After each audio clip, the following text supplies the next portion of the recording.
Israel.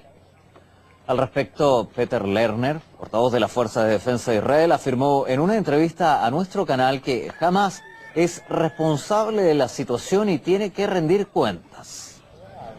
Israel no tuvo ninguna intención o deseo de atacar la Franja de Gaza, pero jamás nos ha arrastrado a esta situación. Nuestros ciudadanos no pueden moverse, los niños no pueden ir a la guardería, tienen que permanecer en refugios antiaéreos. La situación es inaceptable, no podemos dejarlo así. Por eso los militares han sido encargados de proteger el Estado de Israel. Jamás es responsable, tiene que rendir cuentas. Somos responsables de la seguridad de los ciudadanos israelíes. Esta es nuestra misión y es lo que debemos hacer.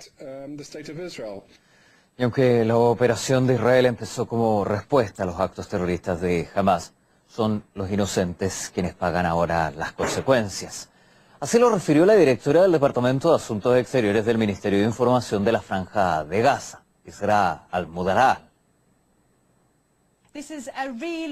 Es una verdadera guerra, una agresión contra la Franja de Gaza. Empezó con una resistencia de Israel contra ciertos miembros del movimiento Hamas, pero niños y gente inocente han salido involucrados en este conflicto.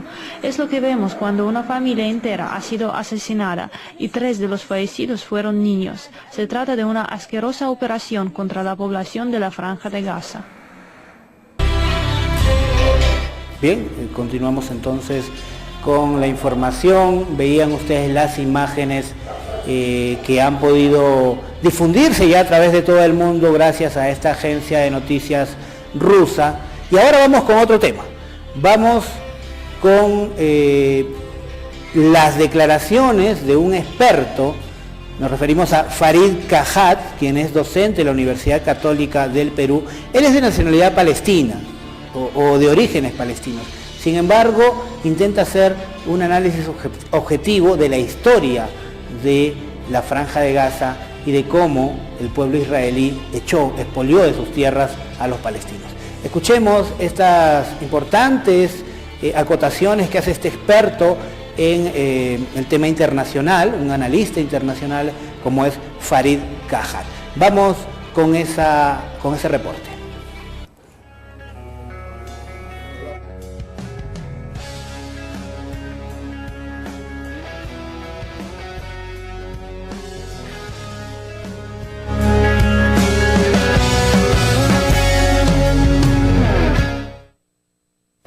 Mi nombre es Farid Kajat, soy profesor principal de la Universidad Católica.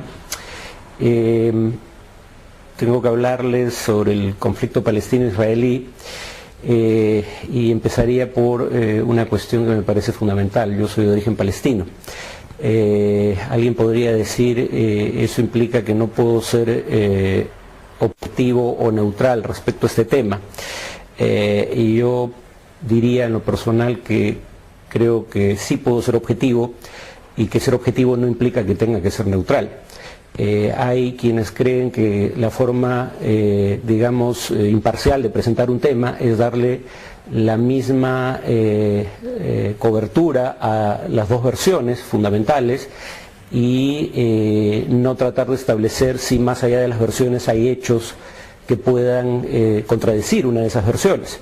Si se da simplemente la palabra a las versiones, si por ejemplo se le hubiera dado la palabra a Nelson Mandela del Congreso Nacional Africano en igualdad de condiciones que al régimen del apartheid, pues el régimen del apartheid tenía aliados poderosos y tenía muchos más recursos para hacer valer su versión. Y eso no hubiera sido stricto sensu imparcial, porque ahí habían hechos más o menos comprobados que establecían la naturaleza perversa de ese régimen, ¿no?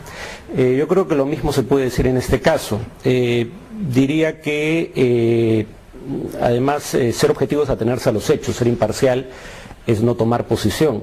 Uno puede ser objetivo y al establecer objetivamente los hechos llegar a la conclusión de que habría que tomar posición. Por ejemplo, es un hecho objetivo que 6 millones de judíos aproximadamente fueron asesinados durante el Holocausto, y frente a un hecho de esa naturaleza la imparcialidad es más bien cobardía o complicidad, ¿no? Bueno, entrando al tema, yo diría que los palestinos y los israelíes no se ponen de acuerdo en la historia que los enfrenta. Si tuviera que resumir esa historia desde la perspectiva palestina, habría 3 palabras que tendrían un papel central. refugiados, ocupación y colonización. Si ustedes tuvieran que oír la historia desde una perspectiva israelí, por lo menos desde la perspectiva oficial israelí, porque hay historiadores revisionistas que critican la perspectiva oficial de su país, como Avish Laim e Ilan Papé, pero si tuvieran que oír la versión oficial israelí, estas tres palabras virtualmente no aparecerían, ¿no? Refugiados, ocupación, colonización. Los palestinos dirían que esos son los temas fundamentales y que la violencia es el síntoma y no la causa del problema, precisamente porque hay ocupación y colonización y porque hubo despojo, hay violencia. Y si bien ha habido violencia contra civiles por ambas partes, que puede calificar como crímenes de guerra o de lesa humanidad según el caso, los palestinos recordarían que la abrumadora mayoría de la violencia fue ejercida contra civiles palestinos, no contra civiles israelíes. Ha habido violencia injustificable, legal y moralmente contra civiles por ambas partes, pero la gran mayoría de esa violencia fue contra civiles palestinos. Si hay una diferencia tan grande sobre el fondo de la cuestión, ¿cómo dirimir esa diferencia? Yo diría que ahí pues, su carrera es fundamental. El derecho internacional es probablemente el único criterio que podemos establecer para dirimir las diferencias de interpretación sobre la historia. Y en lo esencial diría el derecho internacional favorece la posición palestina. El tema de los refugiados alude a ¿qué? Al hecho de que cuando se creó el Estado de Israel, más de la mitad de los palestinos fueron forzados a marchar al exilio y no se creó jamás un Estado palestino, que era algo que también contemplaba la resolución de partición de la Asamblea General de la ONU. El tema de la ocupación se refiere a la ocupación de territorios palestinos desde 1967, tras la guerra de ese año por parte de Israel, básicamente Cisjordania, Gaza y Jerusalén Oriental. Y el tema de la colonización alude a la confiscación de tierras en esos territorios ocupados o de propiedades en general para crear, digamos, asentamientos para colonos judíos, ¿no? De manera exclusiva para colonos judíos. Si uno ve las normas del derecho internacional, los tres temas están claramente definidos y contemplados. Una resolución del 1948, la 181, si mal no recuerdo, la Asamblea General establece que los refugiados palestinos tienen derecho a regresar a sus lugares de origen y si no pudieran o no desearan hacerlo, tienen derecho a ser compensados por las pérdidas ocasionadas por la confiscación de sus propiedades y se les define como refugiados, ¿no?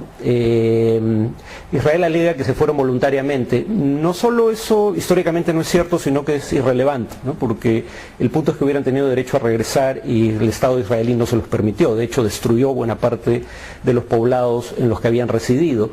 Sobre el tema de la ocupación, Israel niega cosas como que los asentamientos sean ilegales, que el territorio sea territorio ocupado bajo el derecho internacional, lo llama territorio en disputa, y niega que el muro que está construyendo en territorios ocupados viola el derecho internacional y alega que es un muro creado por razones de seguridad.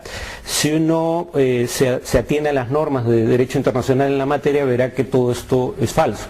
La resolución 446 del Consejo de Seguridad de la ONU, si no me equivoco, emitida el año 79, establece que los territorios en cuestión son territorios ocupados.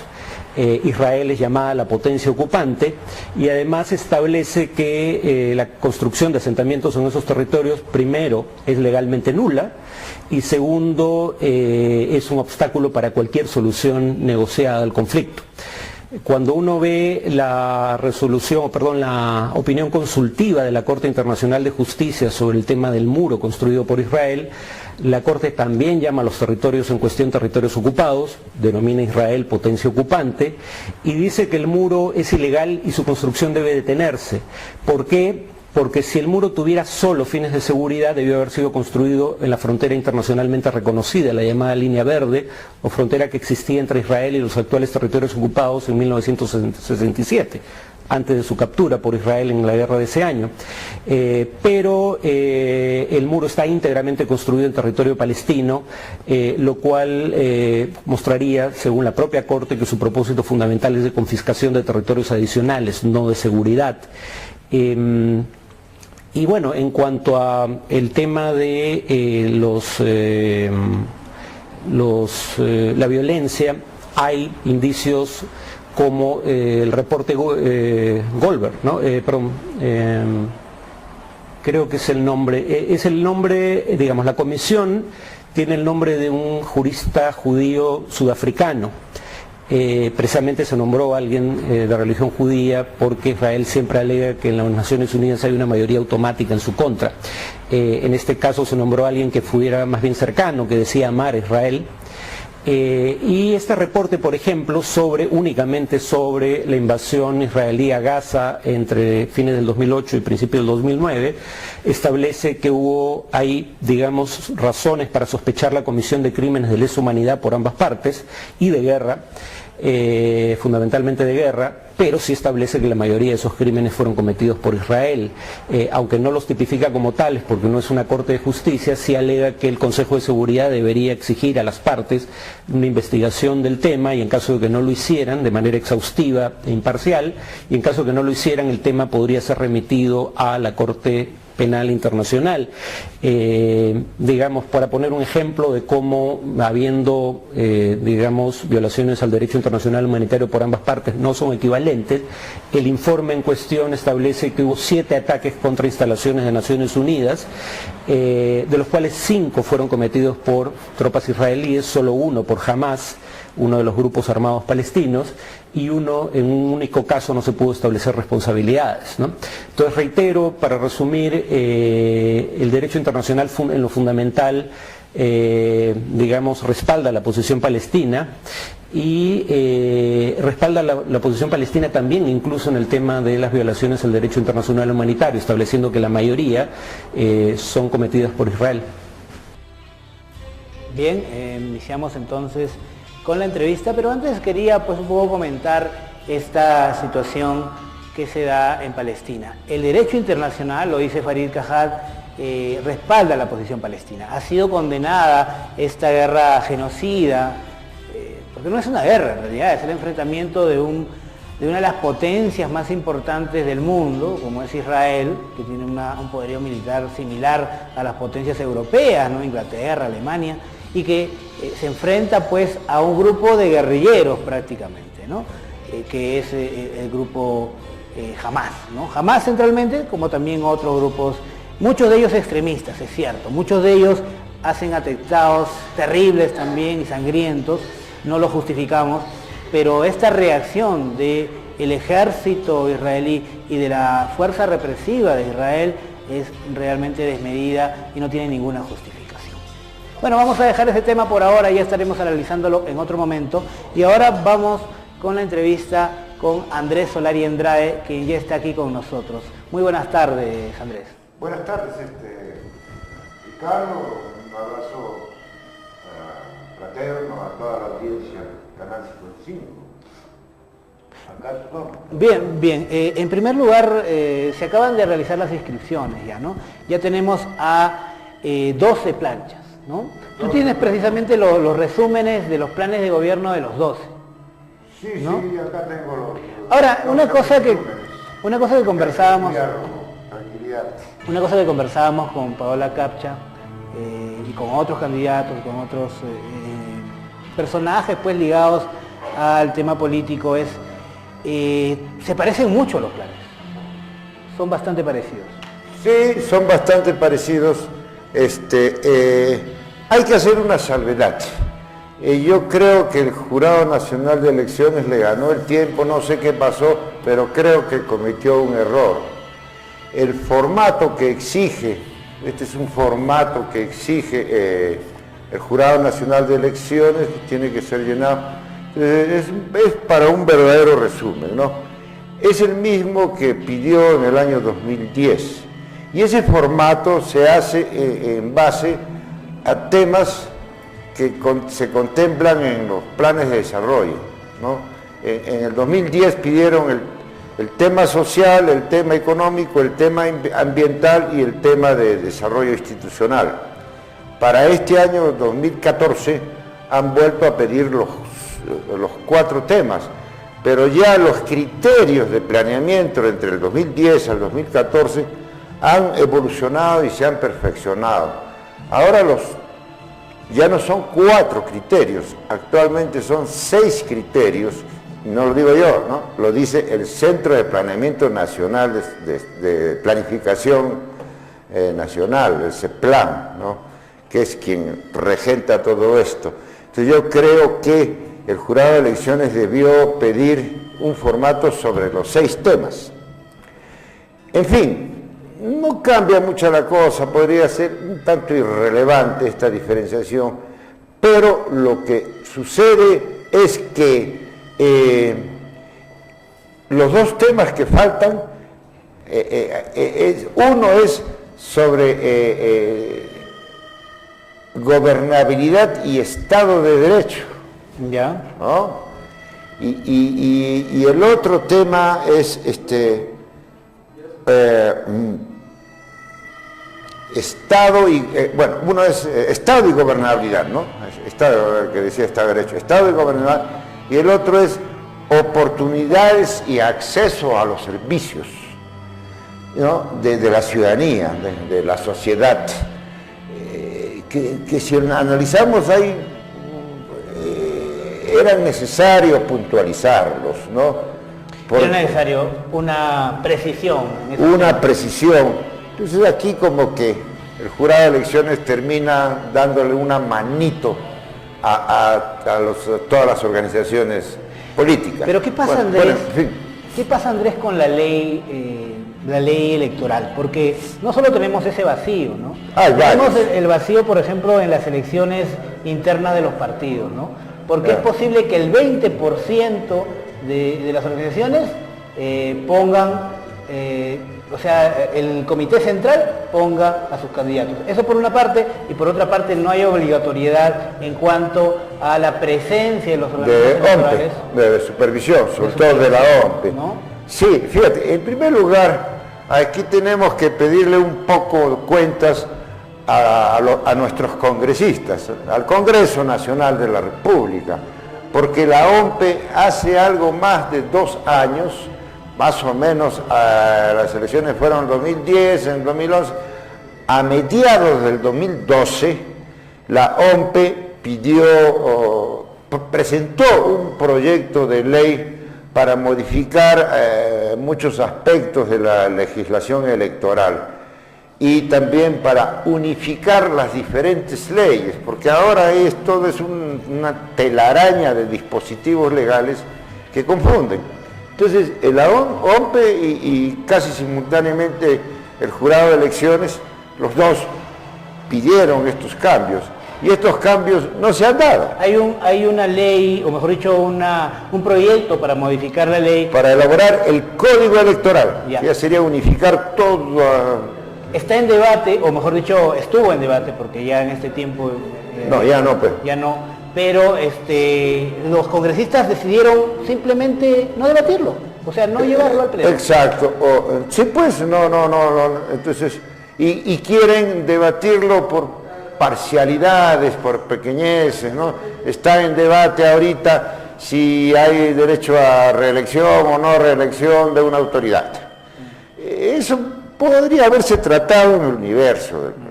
Ahora, hay tiempo para contemplar la elección nacional que se viene en el 2016. ¿Habrá tiempo? Me pregunto yo. Yo creo que sí. ¿Se darán tiempo los legisladores? Yo creo que no, porque ahí hay un juego de intereses precisamente de las organizaciones políticas a los cuales pertenecen todos los congresistas. Y han precisamente, Andrés, pululado o hay presencia en debate de leyes prácticamente que tienen nombre propio, ¿no?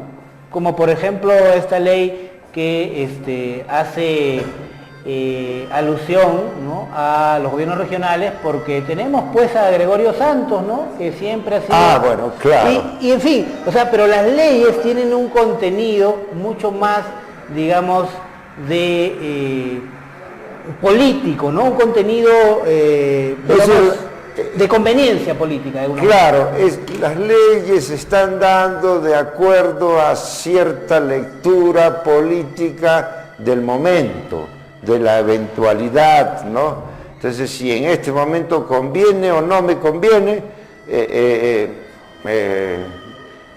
lanzar una ley, ¿no? Entonces, esa lectura, por ejemplo, lo que tú has dicho, ¿no? Se están discutiendo leyes para tratar de, no sé, ellos dicen limitar ciertos excesos de ciertas autoridades, especialmente de los presidentes regionales.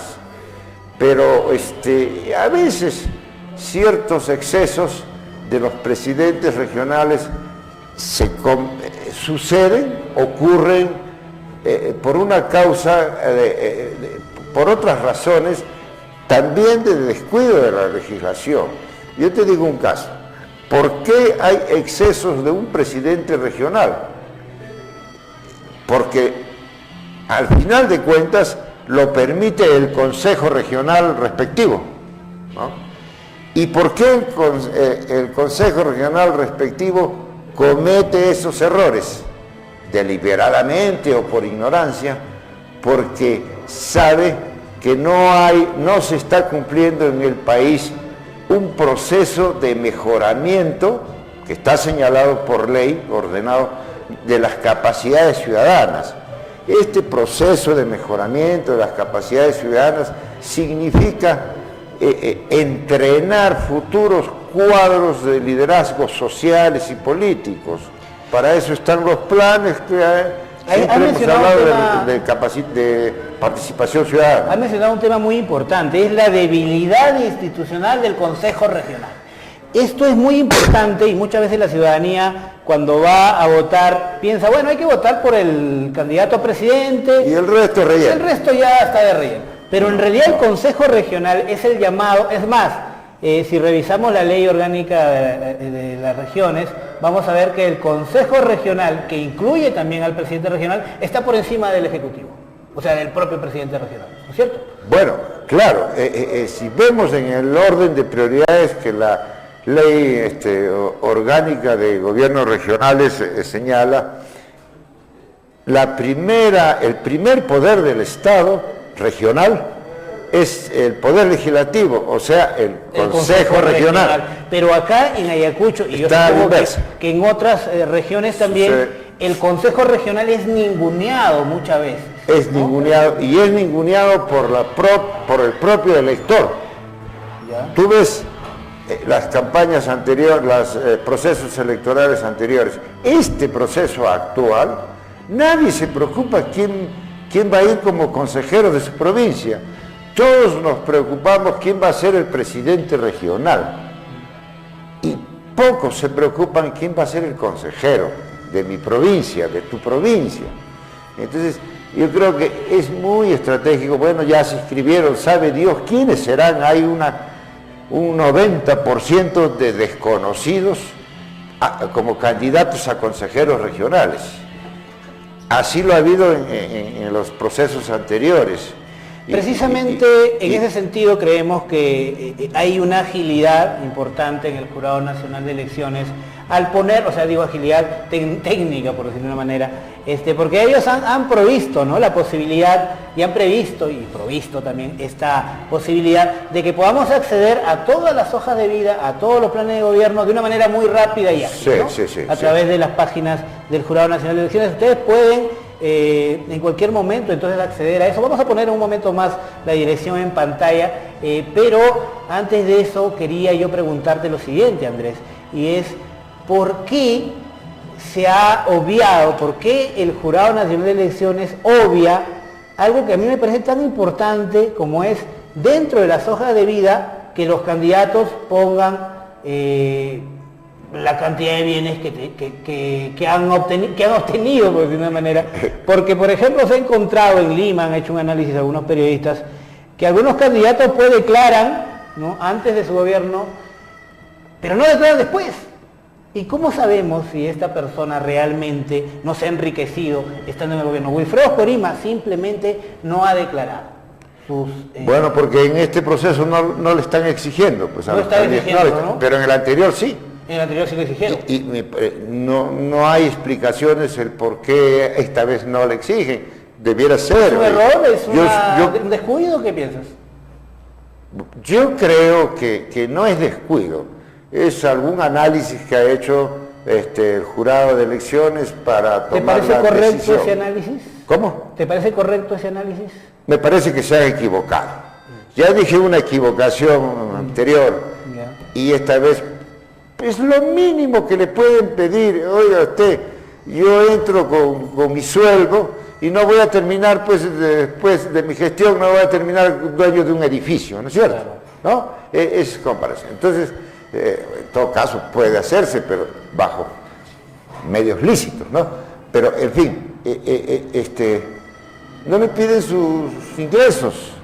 No se piden los ingresos. No se piden no ingresos. Es obligatorio, entonces, por lo tanto... Declaración de bienes, ¿no? Entonces, ¿por qué? La explicación tendrá que darla el jurado de elecciones, tendrá que darla. En algún momento, ¿no? En algún momento, o los congresistas tendrán que pedirle. Bueno, ya el mal está hecho, el perjuicio está hecho. Claro. Porque, además, tú dices que en el jurado de elecciones, en la página web, uno puede leerse la hoja de vida de cada candidato. Sí, pues, pero ¿qué gano ya con leerme la hoja de vida de cada candidato si el candidato ya está inscrito? Claro, tengo el derecho de tacha.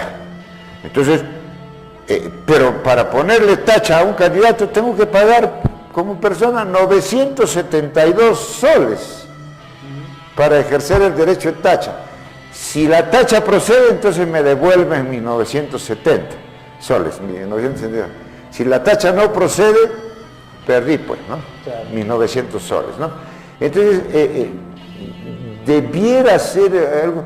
Por eso es que quizás, como no se ha discutido en el Congreso la ley, entonces, pues, ¿qué ha tenido que hacer el jurado de elecciones vía resoluciones JNE? Ha tenido que improvisar. Ha tenido que estar improvisando, como es el caso de los... han notado que hasta ahora son 13 consejeros para Ayacucho. Sí. A partir de 2015 serán 14 consejeros. Uno más. ¿Por qué? Por la cuota de indígenas. Bien. Vamos a hablar precisamente de ese tema de las cuotas y también de los planes de gobierno de algunos partidos en un momento más. Pero primero iremos a una pausa comercial ya a esta hora, cuando ya son las 5 de la tarde, 13 de julio, primera edición entonces de tu programa Agenda Ayacucho. Vamos a una pausa comercial y volvemos con esta interesante entrevista con Andrés Solari Andrade sobre las hojas de vida y las circunstancias en que los organismos electorales convocan y realizan esta elección regional y municipal. Cerveza Pilsen Callao presenta el primer aniversario de Radio Que Buena 106.1, la marca de la cumbia. Este sábado 19 de julio en el Complejo San Luis, con el grupo más pedido en todo el Perú. El internacional Taz y la Dulce Ilusión llegan por primera vez desde Juliaca con sus éxitos originales del momento. Perdón. Me enamoré. Prefiero la muerte. Taz y la Dulce Ilusión en vivo junto a ellos. Los taquilleros de Sudamérica, los puntos del amor. Vanessa y los Reyes del Sur. Y la princesa del Guayno Villero en mi corazón. Taz y la Dulce Ilusión en nuestro feliz primer aniversario. Sábado 19 de julio, Complejo San Luis, 8 de la noche. Responde hoy y siempre Radio Que Buena, con la garantía de Corporación Taxi. Pero claro, yo sí. yo estoy al día. Por supuesto. Siempre puntuales. Obvio que sí. Claro que sí. Y tú estás al día con tus aportes. Haz como ellos y cumple con tus aportes de enero a diciembre y gana tu paquete navideño y escolar. Y recuerda que puedes regularizar tus aportes atrasados. Cooperativa de Ahorro y Crédito Santa María Magdalena, cooperando contigo. ¿Qué esperas? Ven y aporta. En el mes de julio, mes de la patria, llega el imponente evento con la princesa del wine novillero, En los cantinas. Eli Corazón. La cerveza y más cervezas yo quiero. Eli Corazón en vivo. Cariñito de mi vida, quiero. Este sábado 19 de julio, en el Complejo San Luis, la nueva taquillera del Perú, Eli Corazón, con sus éxitos cheleros, arrollando a todas en el concierto más chelero del 2014, Eli Corazón, la riquísima. Sábado 19 de julio en el Complejo San Luis, 8 de la noche, con la garantía de Corporación Taxi. Hola, estamos aquí en una parrilla, una chelita, una idea para dejarla bien heladita.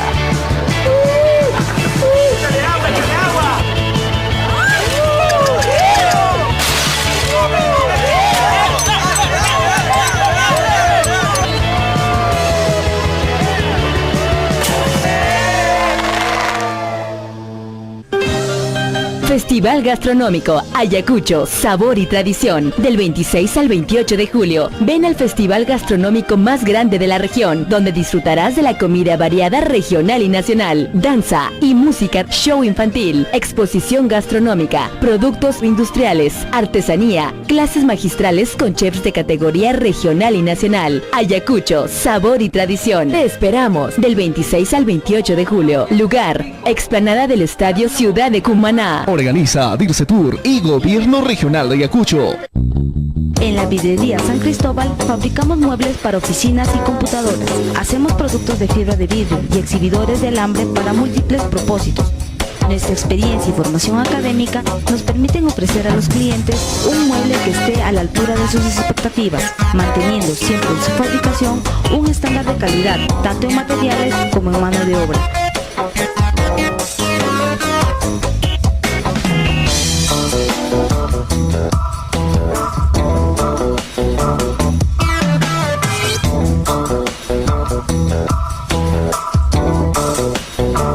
Encuéntranos en el Jirón Manco Cápac número 255 o en el Jirón San Martín número 463. Llámanos al teléfono 066 52 64 28. El recreo turístico de mayor diversión, el Mirador del Sabor Norteño, te invita a degustar solo una muestra de nuestra exquisita especialidad en pescados y mariscos. Atendemos todos los días, domingos, feriados, con ricas comidas típicas. Ubícanos en el Jirón Los Amantes, tercera cuadra, San Juan Bautista, espalda del ex Cabal, y en calle Santa Clara, número 108, segundo piso, frente al mercado F. Vivanco. Además, contamos con sala para tus eventos, matrimonios, bautizos, reuniones corporativas, con un espectacular mirador. ¿Qué esperas? Haz tus reservaciones al 52 81 88 32 81 44 y a los RBM, numeral 52 50 01 52 55 01. El mejor lugar para tus reuniones, espectáculos, eventos y la más rica sazón en pescados y mariscos está en el Mirador del Sabor Norteño. Pruébalo y te convencerás.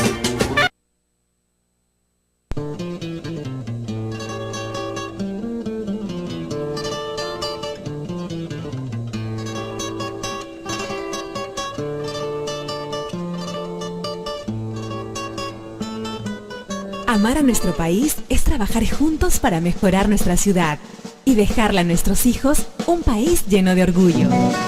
En julio, demostremos nuestro amor por el Perú y paguemos puntual nuestro impuesto predial y arbitrios municipales hasta el 31 de julio. Y podrás ganar televisores de 42 pulgadas, juegos de comedor, sala y dormitorio, equipos de sonido, lavadoras, refrigeradoras, cocinas y canastas de víveres.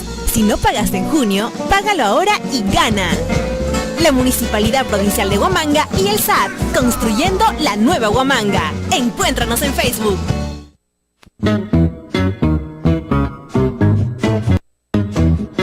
Cuando despiertan, bendita sea tu gente, que sigo viviendo contigo, Perú. Bendita sea tu historia.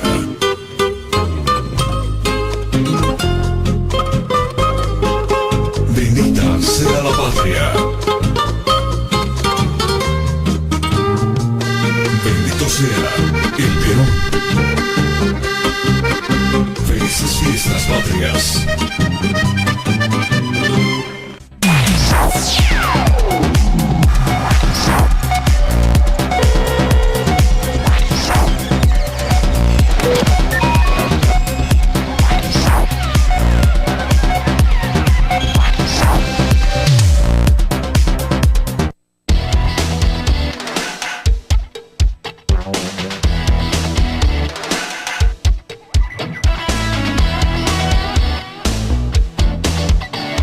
Estás viendo Canal 55, Teleshow.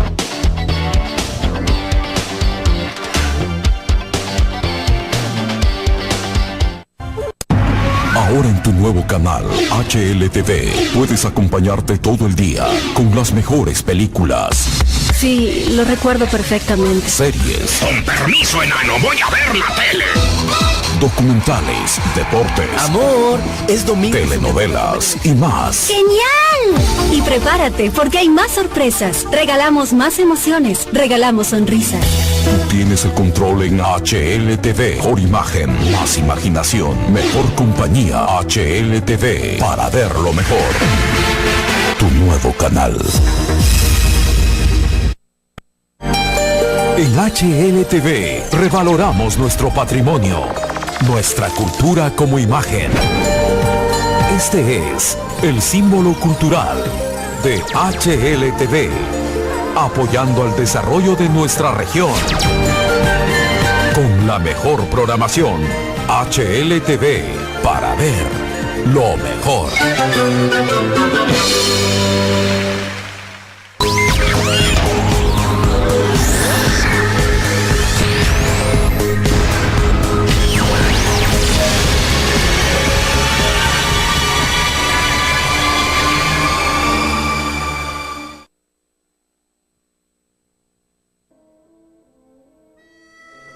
Y una de las cosas que queríamos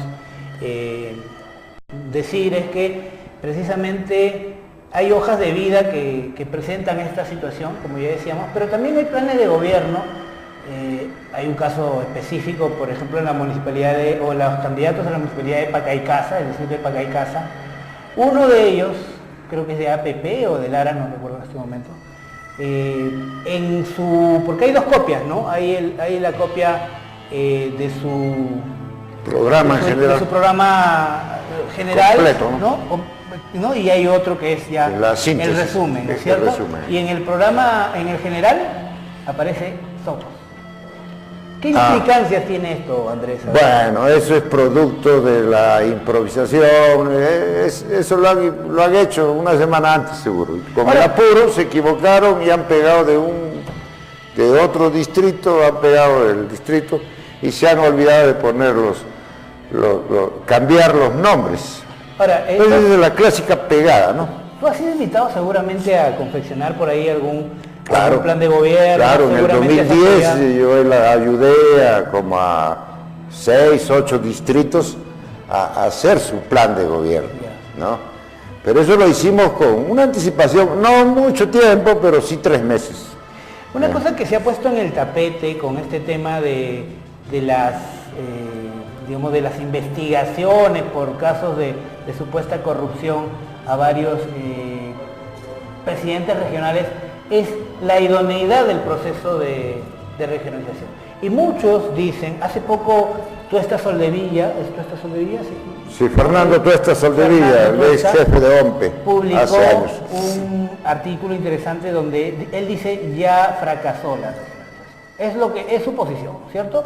Pero pone algunos argumentos interesantes. Por ejemplo, los procesos de descentralización, o el proceso de descentralización ha culminado en un atrapamiento real, porque lo que se ha creado son departamentos que no obedecen, ¿no?, a las regiones ni naturales, ni políticas, ni geopolíticas, ni sociales en el Perú, y que se han impuesto por sobre una regionalización que es mucho más racional, mucho más inteligente, que tiene que incluir a varios de los hoy departamentos. Sin embargo, eso no se ha dado, y por la forma como se ha llevado a cabo el proceso, no se ha podido dar, porque la presión política de los propios actuales gobiernos regionales se ha hecho tan importante que ya no se ha podido dar. Y esto ha, colapsado, ha obligado a que ya no se pueda llevar a cabo ese proceso. O sea, tenemos una descentralización que está paralizada. ¿O cuál es tu análisis?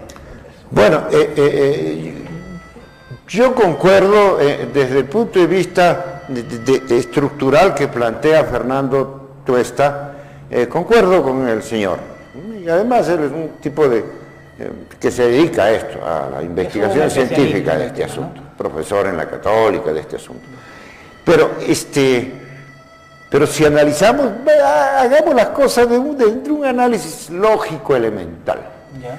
Descentralización esa es la palabra, pues descentralizar. Antes lo que estaba centrado en mi persona, mis funciones se las reparten diferentes entes, ¿no? Las regiones, municipalidades, ¿no? Entonces lo que yo antes manejaba ya no lo manejo. ¿Ya? Entonces, pero quedo como autoridad nacional y mi obligación es que se capaciten esos nuevos manejadores. Claro. Se fortalezcan sus capacidades. Ahora, lo que ha pasado en la práctica, Andrés, entiendo tu análisis, pero en la práctica lo que ha pasado es que los gobiernos regionales, los presidentes regionales han tenido tal poder que de alguna manera han bloqueado la posibilidad de una verdadera descentralización, centralizando el poder y convirtiéndose en pequeños caciques, ¿no? O sea, si teníamos antes un centralismo limeño, ahora tenemos centralismo en cada región. Pero a eso vamos. El proceso de descentralización, sabiamente, ya para citar a que me crean que Sobón, no, sabiamente el proceso de descentralización contempla que una vez se inicie el proceso de descentralización se va a tener que fortalecer capacidades ciudadanas. Y eso está contemplado por ley. Oye, ni el más demócrata de las organizaciones políticas ni el más demócrata de los políticos te habla mucho de eso. ¿Ya? Esa es la llanta baja del proceso actual de descentralización. O sea, por un lado se ha fortalecido, digamos, el poder de los presidentes regionales, de los ejecutivos regionales, y por otro lado no se ha fortalecido la participación ciudadana, el equilibrio fiscalizador, y tampoco los consejos regionales, que deberían ser el equilibrio, ¿no es cierto? Claro, pero no esperemos pues un poder ejecutivo regional, un poder legislativo regional, un poder municipal en una región. No esperemos, porque ¿de dónde nacen estas autoridades? Nacen de una gran cantera. Esta cantera se llama sociedad civil. Claro. ¿Tú te imaginas a Universitario de Deporte, Alianza, Cristal, equipos, al Barcelona, al Milán, etcétera? Sin canteras. Sin canteras, sin divisiones. ¿Cómo serían amateurs? De formación, no, sin división de formación de niños. Estos equipos grandazos tienen niñitos, 50 niñitos, 100 niñitos de 8, 10, 12 años, que desde esa edad ya los están formando. Están 10 años en el equipo y recién a los 18, 19 ya están apareciendo en la reserva, están apareciendo de vez en cuando en el primer equipo. Así lo hicieron a Messi. A Messi se lo llevaron de Argentina a los 12 años, porque vieron que era un trompe con la pelota y han tenido que formarlo. Claro, para hacer el paralelo con el fútbol a propósito, igualito, venció a Alemania, ¿no? Igualito tenemos para ser autoridades tenemos que irlas formando desde niños, desde jóvenes. Es importante ese proceso pedagógico que tú dices, en formación ciudadana y cívica, exacto, ¿no? Vamos a propósito de pedagogía, a ver si podemos estar también soltando la dirección de esta página y un poco les explico. Si ya tenemos la imagen, pudimos capturar la imagen de la página web. A ver, avísenme si la tenemos. Bueno, ahí tenemos la imagen, ¿no? De la página. Es www. Y también a ver si puedes poner debajo la dirección, por favor, de la página. La dirección, ahí está la dirección. No, ya no el nombre de Andrés, porque se puede entrar solamente. La página, la dirección de la página, póntelo en letras más grandes, por favor, para que se note. Es www. Pero ahí que tenemos la página, Andrés. JNE. A ver si les indicamos al público cómo utilizarla, ¿no? Hay un recuadro, me parece que es el de la izquierda, ¿no? Que dice elecciones regionales. No, es el superior de la derecha, ¿no? Superior de la derecha. No recuerdo, pero. ¿Ya? Y ahí dice elecciones regionales. Entonces.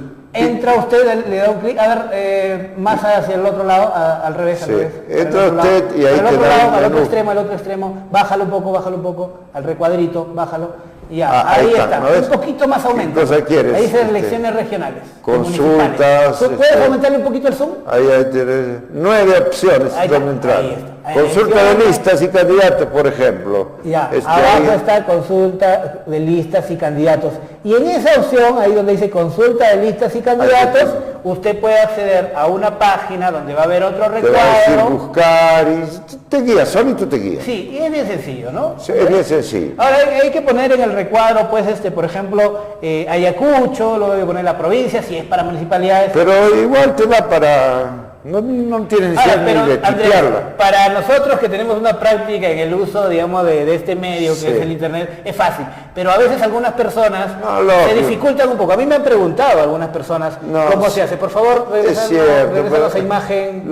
La única forma de aprender esto es montándose en el caballo y tratando uno mismo haciéndolo, ¿no? Pero por lo menos ya le dimos la pista. Ahí abajo está apareciendo la dirección, es www.jne.gov.p. Y te puedes olvidar de los W y solamente pones jne.gov y ya está. Y entras, ¿no? Y entras. JNE y entras, te da. Bien. En todo caso le damos la dirección completa para que usted simplemente vaya a su máquina, copia, pega en el buscador y ya.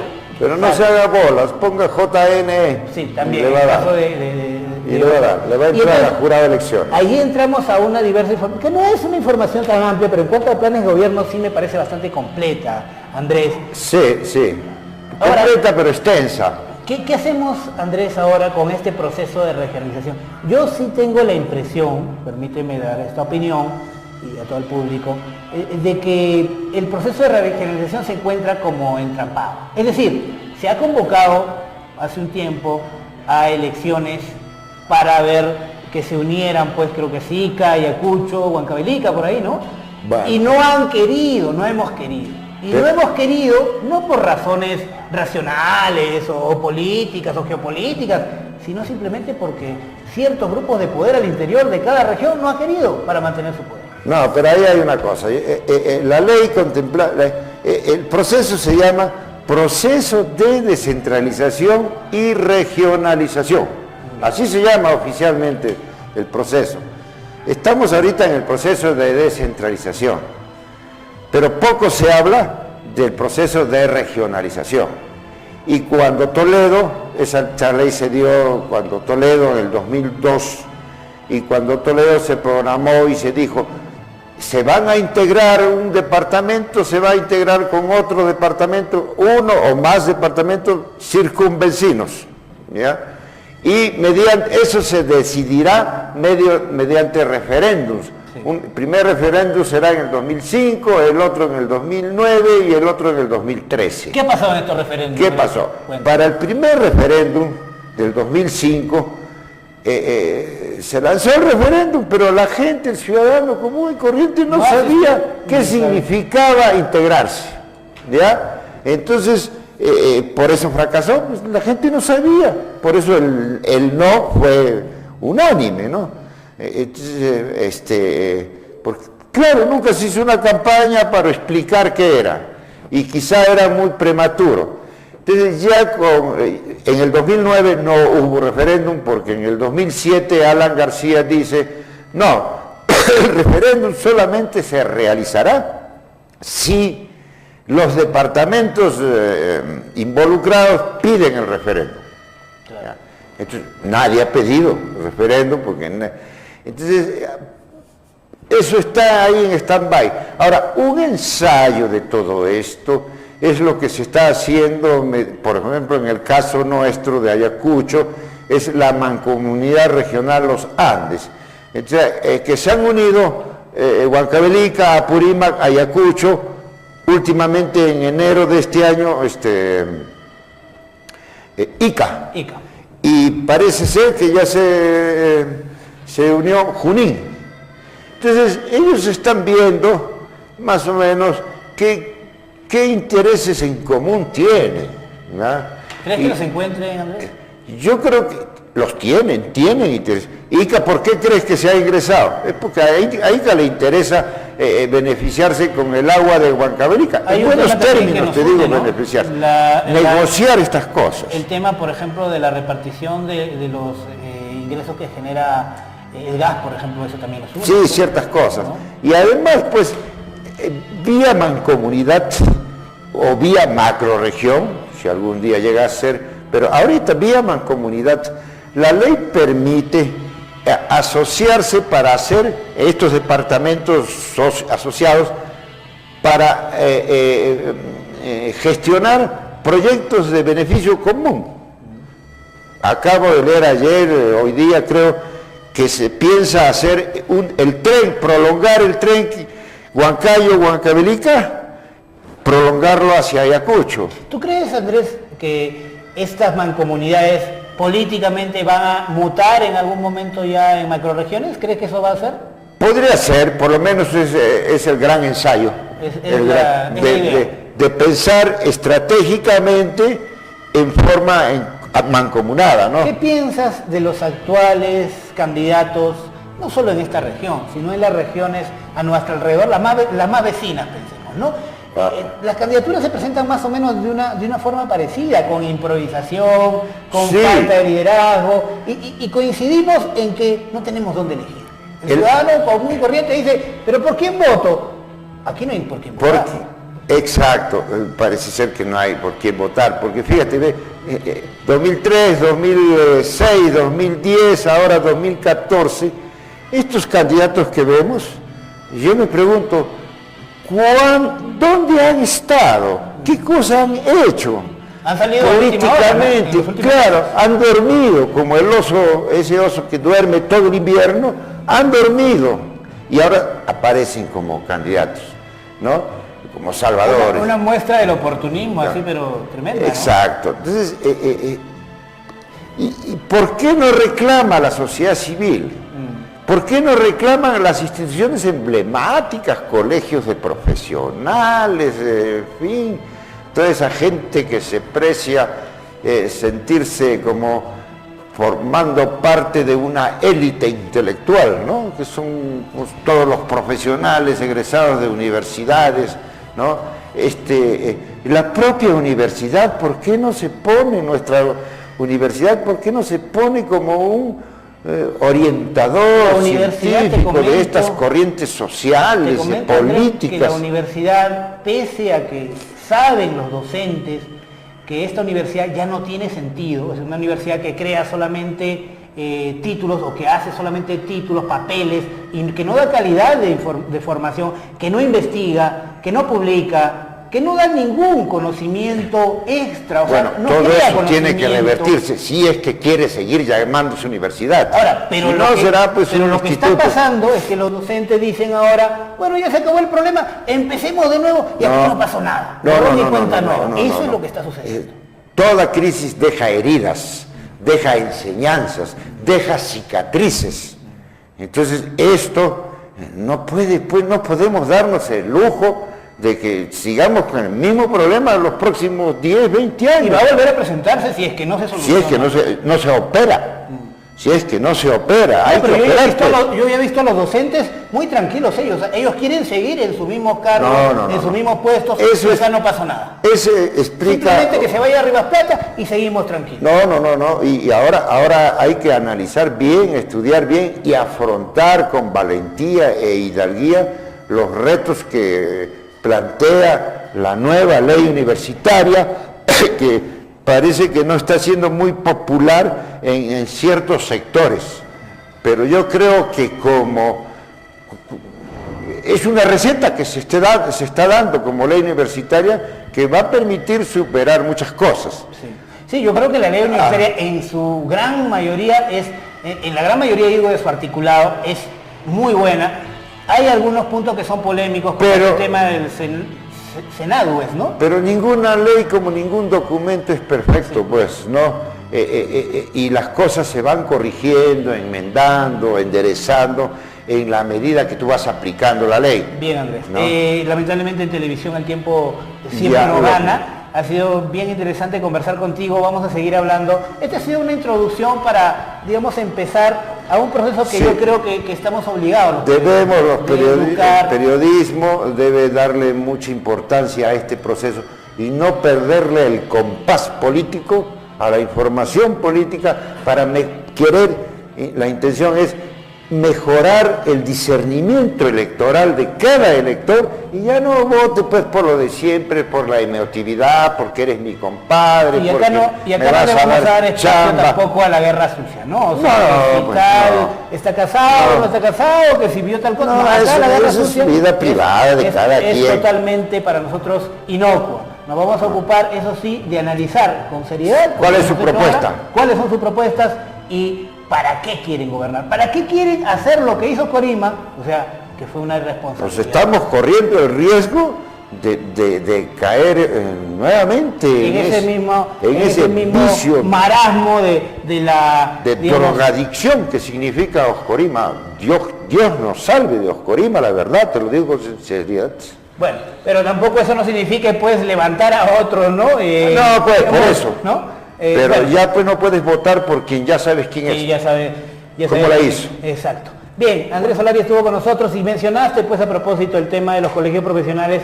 Vamos a iniciar este próximo reporte precisamente con la participación de Pavel Torres, ¿no? Quien es el decano del Colegio de Ingenieros en esta audiencia anticorrupción que se desarrolló la semana pasada. Hay varios participantes, Pavel Torres toma la palabra primero, luego viene la señora, hoy también candidata a la alcaldía, la señora Elizabeth Prado. Vamos con ese reporte un poco extenso y vamos a estarlo cortando para hacer el análisis correspondiente. Gracias, Andrés, por tu presencia, ha sido muy importante hoy en el estreno de este programa.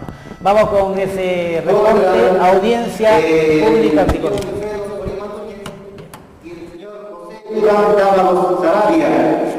Quien el primero es el presidente del gobierno regional de licencia y el segundo es el representante de la OIM, el Organismo Internacional de Migraciones, quienes a través de un convenio marco, convenio específico, han llevado procesos de selección en la ciudad de Ayacucho sin cumplir con los requisitos y con lo que exige la normatividad. Tanto el mismo convenio ha sido infringido como la ley de contrataciones.